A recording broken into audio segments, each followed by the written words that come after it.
Guys, pag nagnegosyo ka ng bigas, bibili ka natural ng sako. Kaya ayan no, kasi dadalhin mo yung sa gilingan. Kasi ang bibilhin mo naman, itipasi, tapos ipapagiling mo pa. Ipapagiling ko pa siya. Tapos, ayan na, Jiran, dito po tayo sa bilihan ng sako ng bigas na tag 30 kilos. Ayan guys, no? Okay, pakita ko sa inyo. Dito tayo. May kamahalan po yung sako ng bigas. Kaya mamimili po tayo. Pag isama naman natin sa charge, no? Ganyan. Binibili po ang sako ng bigas. Halimbawa, ilang sako yung 1, 2, 3, 4, 5, 6, 7. O yan. Kailangan marami kang bibilhin para kahit papano. Yan, 'di ba guys? Mamimili ka, madami. Madami kang sakong bibilhin para yung isang bulto naman, ang tagal naman maubos, 'di ba? Lagi naman 'yan nandyan. So, ang kailangan mo lang talaga mga every week kung magkano yung kaya mong i-dispatch yun lang bibilhin mo. Huwag kang masyadong bibili ng madami kasi syempre sayang din yung pera, 'di ba? Kaya ganun, guys. Oh. Ganun siya. Kailangan bili ka ng sako ng bigas.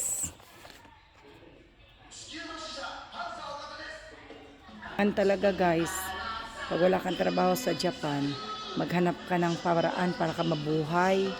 O diba? Para ka mabuhay guys. Bawat sentimo dito mahalaga. Pag nasa Japan ka, hindi pwede dito tambay-tambay lang. Hindi pwede dito relax-relax. Bawal. Bawal dito ang tambay-tambay. Bawal dito ang relax-relax. So, marami akong bibilhin na sako ng bigas. Bali, 20 sacks kasi good for 1 week. Okay guys. Kaya hindi ko kayang buhatin. Tinitingnan-tingnan ko lang kasi. Ayan, tinitingnan. Hindi ko naman kayang buhatin yung sako ng bigas. Ganyan po sa Japan guys, no? Kaya kailangan talaga maging matalino tayo sa buhay. Pag wala tayong trabaho dito sa Japan, gagana yung utak natin, di ba? Yan, bibili ka dito ng sako.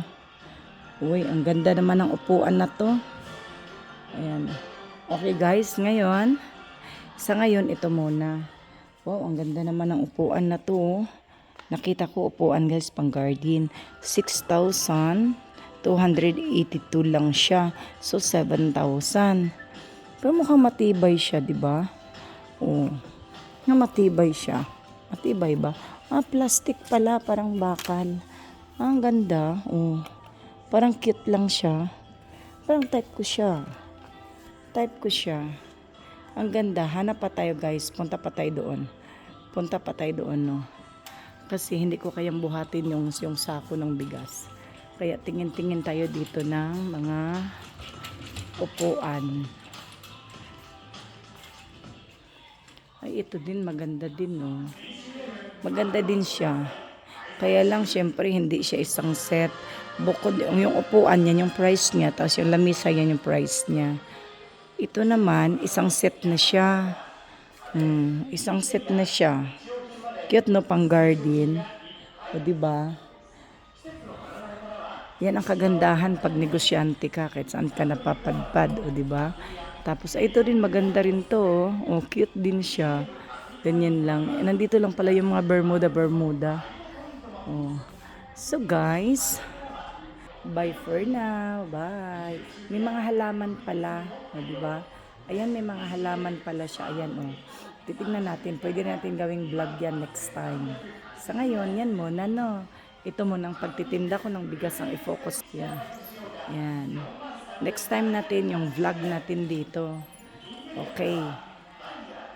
Bye. Thanks for watching.